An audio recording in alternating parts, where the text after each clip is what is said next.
You are welcome to Exousia. I bring greetings to you all from St. John's Anglican Church, Aroloya in the Diocese of Lagos, and under the blessing of our Father in God, the Right Reverend Dr. Humphrey Bamishebi Olumakaye, who is our diocesan and our missioner. I pray again and again that through his anointing, the Lord will continue to bless everyone who is a partaker to this message in the name of Jesus Christ. Let us pray. Oh God, our Father, thank you for the position of the cross in our faith and in Christendom. Thank you because the value of the cross has brought us victory over death, over humiliation, over oppression, over depression, over sickness, over pain. Thank you because by the cross we can view a life of victory. Therefore, by this message today, I declare and I declare that victory in Christ will be our portion in the name of Jesus Christ. Thank you, Father. In Jesus' name I pray. Amen. I read to us from Colossians chapter 2, verses 13 to 14. Colossians chapter 2, verses 13 to 14. And it reads, "And you who were dead in your trespasses and the uncircumcision of your flesh, God made alive together with him, having forgiven us all our trespasses by canceling the record of debts that stood against us with its legal demands.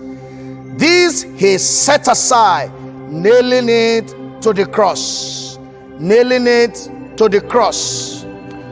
Today we are looking at how we are culpable, how we are liable, how we are accountable, how we are guilty, how we are trapped, how we are answerable, how we are responsible to it, how we deserve it. We deserve punishment, we deserve death.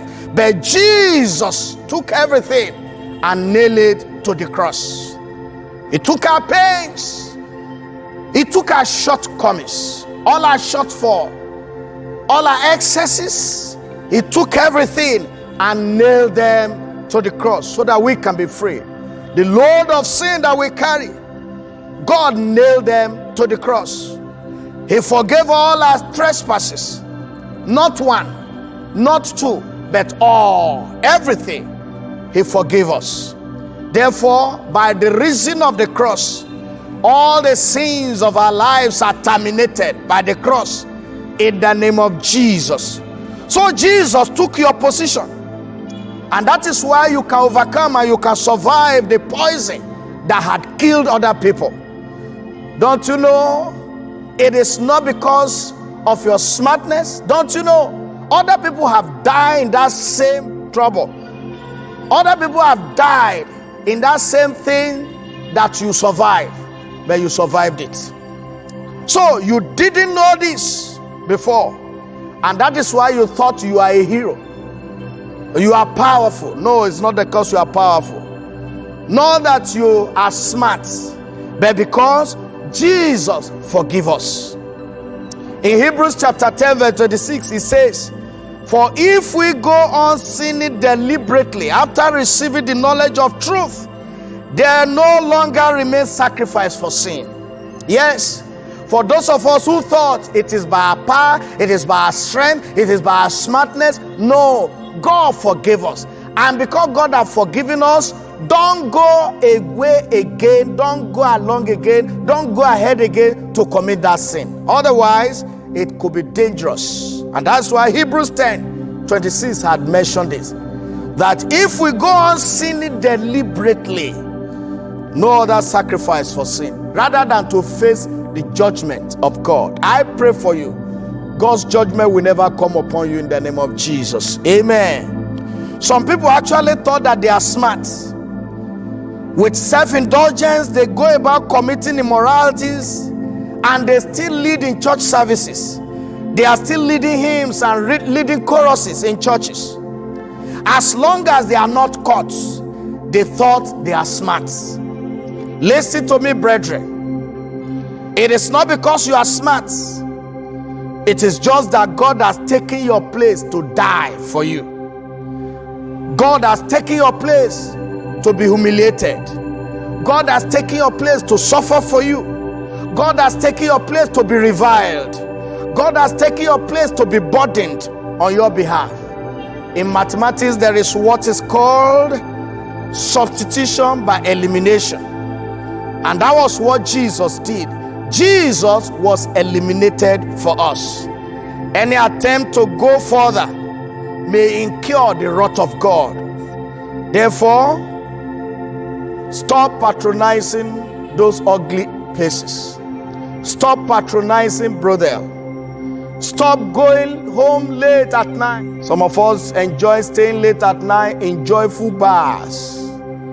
You feel no harm and you think nothing is happening to you, everything is going on smoothly. It can be dangerous. Better stop it to avoid the wrath of God coming to you. Stop living like enemy of the cross. Live like someone whom Christ has redeemed with his blood. It could be pathetic when Paul was referring to such people in Philippians chapter 3 verse 18. And he says, for many of whom I have often told you, and now telling you even with tears, they walk as enemies of the cross. Why should you live your life without giving chances to unbelievers to see the light of Christ in you? Let every enmity between you and the cross come to an end today, so that Jesus can be invited into your life. Stop living like enemy of the cross.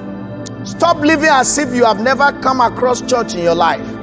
Stop living as if you have never had a gospel message of salvation. And opportunities are everywhere this day. Apart from the Bible, there are channels to tell us about Christ and about salvation. Give your life to Jesus and stop living like enemies of the cross. But remember the message of the cross today, and that is, it takes the cross to terminate the sins of man. So the cross terminates sin. Let us pray. Lord Jesus, come into our life this day and take your rightful place. Be the reason why we rejoice in salvation and bring victory to us perpetually, in the name of Jesus. And for those who are still going on committing sin, immorality, and indulging in one kind of sinful life or the other, Father, may this message provoke the salvation of God to take place in their lives, in the name of Jesus. Thank you, Father. In Jesus' name I pray. Amen. Amen.